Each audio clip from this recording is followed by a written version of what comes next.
This is Earthfiles, the award-winning news site with the latest updates in science, environment, and real X-Files. Podcasting in-depth reports beyond the 6 o'clock news by Emmy Award-winning journalist Linda Moulton Howe.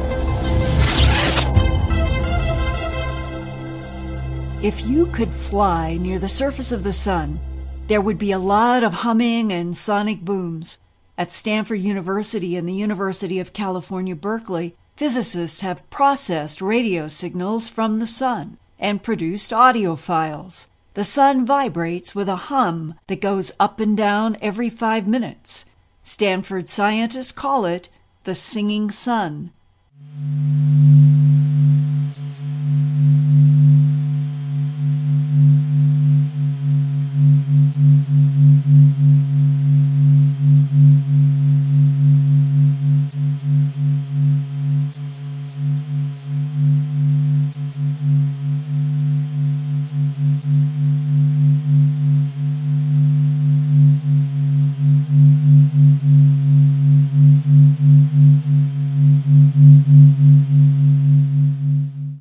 Stanford University solar physicists also provided several decades of sunspot data to Jim Metzner, producer of radio's Pulse of the Planet.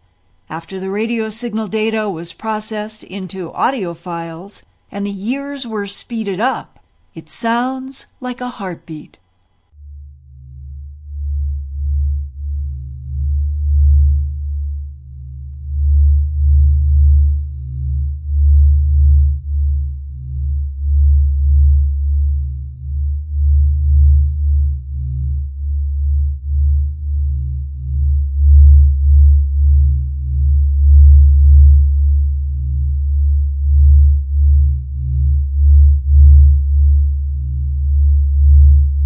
Spots on the sun were not seen by humans through telescopes until 1610. 2 years later, in 1612, the great Italian physicist and astronomer Galileo sketched for publication mysterious dark regions that he saw on the sun. Today, 400 years later, we call those dark regions sunspots. Sunspots emerge periodically on the sun's surface with more intense magnetic fields than the rest of the sun. At those spots, which can be much larger than Earth, those strong magnetic anomalies slow down the sun's convection current, which normally stirs hot gas from deep inside the sun up to the surface. At spots where the convection current has slowed or stopped, the sun's surface temperature can drop 2,000 to 3,000 degrees Fahrenheit. Cooler temperature means no glowing gas in those spots, which is why their color turns so dark. Sunspots are also the origin of the dramatic flares known as coronal mass ejections. Big flares propel a solar wind of ionized particles or plasmas into the solar system at speeds of 2 million miles an hour or more. Strong magnetic storms can hurt astronauts in space and damage satellites. Solar storms can overwhelm and damage our electric power grids and other electromagnetic equipment on Earth and interfere with airplanes over the poles and transmissions in radio and television. The ionized gases from strong storms on the sun also collide with ionospheric gases in our polar atmospheres, which then glow in beautiful greens, reds, blues, and violets. That's the aurora borealis, or northern lights. The power of the solar wind can be so great the northern lights can equal 1 million megawatts of electricity. Despite 4 centuries of study from old telescopes to modern satellites, solar physicists still do not know the details of how sunspots work or even why there are solar cycles. Each sunspot cycle lasts about 11 years, rising for about 5.5 years from a low number of sunspots and flares, called a minimum, to a peak or maximum of sunspots and flares, and then back down for another 5.5 years to another minimum, completing the 11-year cycle. Right now, at the beginning of 2007, this should be the very bottom or minimum of the current solar cycle, numbered 23. The solar minimum is when the sun should be most calm without sunspots. But in December 2006, between the 5th and the 14th, a large sunspot called 930 unleashed a series of powerful X-class flares, the strongest class of sun storms. X-class flares are 10 times more powerful than M-class flares, and the M's are 10 times more powerful than the C-class flares. Throughout this 23rd solar cycle, there have been surprisingly strong bursts of X-flares. One was so strong in the last solar maximum that it went off the charts, and scientists dubbed it the biggest solar X-ray flare on record, at least X20. That historic X20 flare erupted on April 2, 2001. That solar wind roared into space at nearly 5 million miles an hour. The Earth was lucky that day because that coronal mass ejection missed our planet. If it had hit us directly, power grids and satellites would probably have been damaged. Several thousand satellites now revolve around the world providing entertainment, communications, environmental data, military and intelligence monitoring, and much more. All these satellites represent billions of dollars in invaluable data to Earth nations. If this coming solar maximum 24, which should reach its peak between 2010 and 2012, is really strong, some of those satellites could be damaged. Satellite owners are impatient right now for a space weather forecast of what's coming. Will it be intense or mild? Recently, on December 21, 2006, NASA issued a news release entitled, "Scientists Predict Big Solar Cycle." The lead paragraph said, quote, "Solar Cycle 24 looks like it's going to be one of the most intense cycles since record-keeping began almost 400 years ago," unquote. So I called up Dr. David Hathaway, solar physics team leader at NASA Marshall Space Flight Center in Huntsville, Alabama, and asked him if Solar Cycle 24 has started yet and why it's expected to be so strong. I was surprised to learn that despite the NASA headline, the sun is giving off mixed signals that are confounding astrophysicists in their predictions. We haven't seen the official first spot of the new cycle, but we've seen indications that new cycle spots are getting ready to form, and one that looked like there was a spot but appeared while it was on the back side of the sun, the far side of the sun, and by the time it rotated around to our side, the spot had disappeared, but its magnetic remains were still there. So it does look like the new cycle is starting, but we're still waiting to see the first spot that's unquestionably the spot for the new cycle. And how will you know? What do you look for? Two things we look for. One is the magnetic polarity. The magnetic polarities of sunspots flip from one cycle to the next and from one hemisphere to the other. And so we should see that the magnetic polarities are flipped north to south and south to north. But we've already seen some of those. The other key ingredient is it needs to be a spot at a fairly high latitude, usually above 25 degrees. Sometimes there are first spots of the new cycle that appear as low as 20 degrees or so. But all of the reverse polarity spots we've seen thus far have been low latitude. And what do you expect, based on historic data, for how this solar maximum will unfold? It's a little confusing this time around, actually. We haven't had this problem at the past, but there are a number of indicators that we can look at related to sunspots and solar activity that give us an idea ahead of time of how big the cycle is going to be. And things that have worked and agreed in the past don't agree this time. One thing we look at is geomagnetic activity. This is shaking of the Earth's magnetic field, which is caused by two different things on the sun. One is flaring activity and what we call coronal mass ejections, these huge clouds of material that are blasted off of the sun at more than 1 million miles an hour. As they travel through the solar system and hit the Earth, they actually are stopped by our magnetic field, and it shakes our magnetic field, and we can see that on the ground. We've seen those variations in the Earth's magnetic field for over 150 years now. Another source of that is high-speed wind coming off of the sun.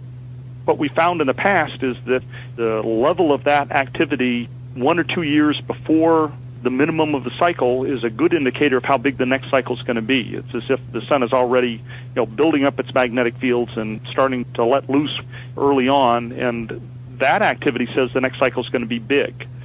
But another thing we look at is how strong the magnetic fields are at the poles of the sun. And this time around, and we've only been able to do that for the last 30 years or so, so we only have 3 cycles of that. But those fields have been very weak this time. They're weak now, and that suggests that the next cycle is going to be small.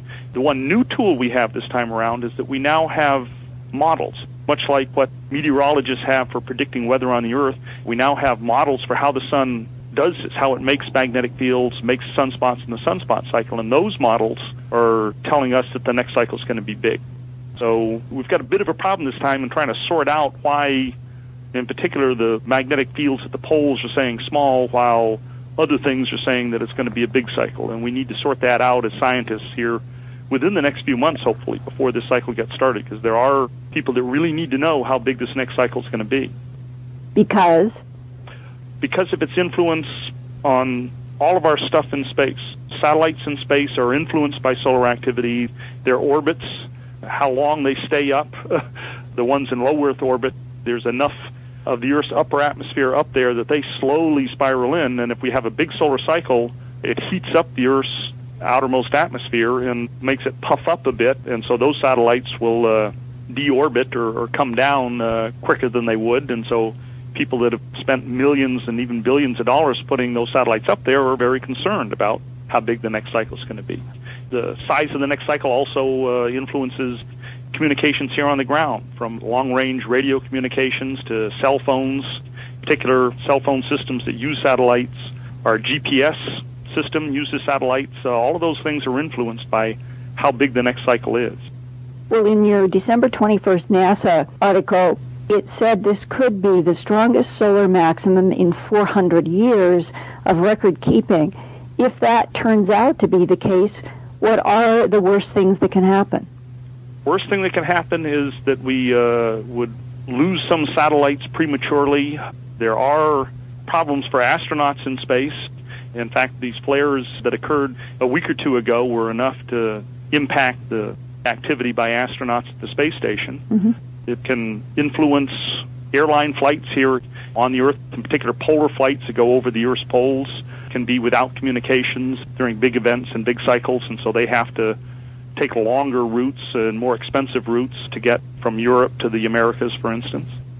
In a strong solar maximum, if it is so strong, what would you expect to be happening? We'd see many more flares, more coronal mass ejections.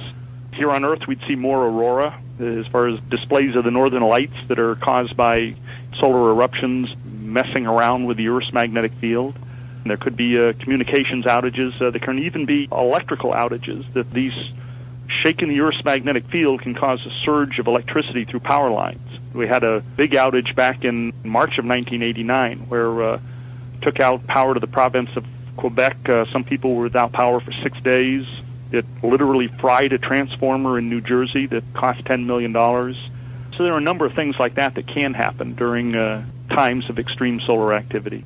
Well, what is the largest X-flare that has ever been reported so far? The largest one happened during this cycle. It basically went off our charts. That we've been measuring the X-rays from the sun in flares using NOAA's weather satellites for about 30 years now. And there was one during this last cycle. Our most energetic class of flares are called X-class flares, and they're usually X1 through 10 or something. And we didn't have a class higher than X. This one, I think, was pegged at an X20 or something like that. So it basically went off the scale, and we need a letter after X, a Y or something like that to describe these, because this was more than 10 times bigger than most X-class flares. Now that we had a flare that was 10 times bigger than the normal X, the best we could do was say, well, it's a 15 or a 20 or something like that. It still describes the energy in the flare nonetheless. Now, do you think that there could possibly be, if your projections are correct, a lot of these X20s between now and 2010 to 12? I wouldn't say a lot of the X20s, but certainly if it's going to be a big cycle, we will see a lot of X-class flares. That's been our experience in the past, is that as the number of sunspots increase, the number of flares increases as well, and the size of them. Because you get more of them, there are more X's in the mix. But as we saw recently, you can still get X-class flares even when we're down to just 1 or 2 sunspots on the sun. Mm-hmm. And if there were a lot of X flares in a really intense solar maximum, how often would they occur, do you think? During an intense solar maximum, you have many X-class flares per month, whereas near minimum, we can go many, many months or even years without an X-class flare. At maximum, there are several per month that we would see. If there are several per month and we have all of these satellites, then it really does become a critical problem. Yeah, one big flare, if the situation's right, can destroy electronic elements on satellites, and as I said, just the number of them accumulated over the cycle is enough. The Earth's upper atmosphere puffs out and causes some satellites to slowly spiral in. There will be more satellite outages, and the services that those satellites provide will be interrupted because of it. That's part of why we need to get the prediction better, because what can be done is when you launch a satellite, if you're launching a satellite now, you would launch it into a higher altitude orbit so that it can stay up longer, and you would add more radiation hardening to its components to protect it as well. On the other hand, if it's not going to be a big cycle, then you don't need to spend the millions of dollars involved in doing that, on doing it. As far as the satellite industry is concerned, knowing how big the next cycle is going to be is critical. It costs them money one way or another if the predictions are wrong. Has there ever been this confusion before about the weak magnetic poles versus your other indicators? No, and that's why we're in a bit of a quandary now, and many scientists that are actively trying to get to the bottom of it. For the last 2 cycles, at least, where we've had panels come together to look at the different predictions and different techniques that we've found to be reliable, and 2 of these are the geomagnetic, what we call precursors, things that come before the cycle, and the polar magnetic fields. Those have agreed fairly well the last 2 times, but this time they disagreed. We need to understand why. The sun's telling us something, and we've got to figure it out. And how long do you think it's going to be before you really know? I would say within the next 2 years we will know, and we may know sooner than that. The next cycle has been slow in starting. We haven't seen the official first spot of the new cycle, although we've seen indicators that there may have been new cycle spots on the backside of the sun, but by the time the sun rotated around, the spots had disappeared and left behind their magnetic remains. But once the cycle gets started, how fast it starts rising, how fast it starts making more and more sunspots is a very good indicator of how big the cycle is going to be. So we should know within 2 or 3 years how big this next cycle is going to be, that ought to reach a maximum in around 2011 timeframe. Mm-hmm. We will know for sure, a couple of years before the peak hits, how big it will be. And if you were betting money, what do you think? I think it's going to be a big cycle. 2 different sort of predictors that I use say it's going to be large, and the dynamo models that we have that reproduce, that show how the sunspot cycle works, one of those is now incorporated data and shown that it's very reliable over the last 8 cycles. That model from the High Altitude Observatory also says that this ought to be a big cycle. It appears that at least 4 of the biggest solar cycles have all come in the last 50 years. What do you think that means? Means the sun's been very active, and there have been researchers that have suggested that the sun has been more active now than it has been in thousands of years. Is there an increase in solar energy that could explain global warming and even heating on Mars? There is a correlation between solar activity and surface temperature on Earth. I think most scientists agree that there is a connection between the two, but it looks like the sun can only be responsible for a fraction of the warming we're seeing, and can't be. The recent rapid rise in temperature cannot be attributed to solar activity, although the solar activity that, as you said, the biggest ones in record have been the last few, that has contributed some to the global warming problem. And is it fair then to say that the energy from the sun has been increasing? The energy output has. When we have active cycles, lots of sunspots, although the sunspots are dark, all the other activity makes the sun brighter. So the sun's brighter during big cycles than it is during small cycles, and brighter at maximum than it is at minimum. Is there a direct association between brightness and the energy that reaches the Earth and heats? Yes, there is. But again, the direct heating from the brightness of the sun is only about 0.1%, so it's a small change. The climate modelers, the people that model the Earth's climate, when they add that in there, 0.1% change in brightness over a 10-year period, they have a hard time reproducing the temperature changes that are seen, other than noting that when the sun is periods of activity like we are now, surface temperature seems to be warmer. By 2009, we ought to know how big the peak is going to be in 2011. Thanks for listening to this Earthfile.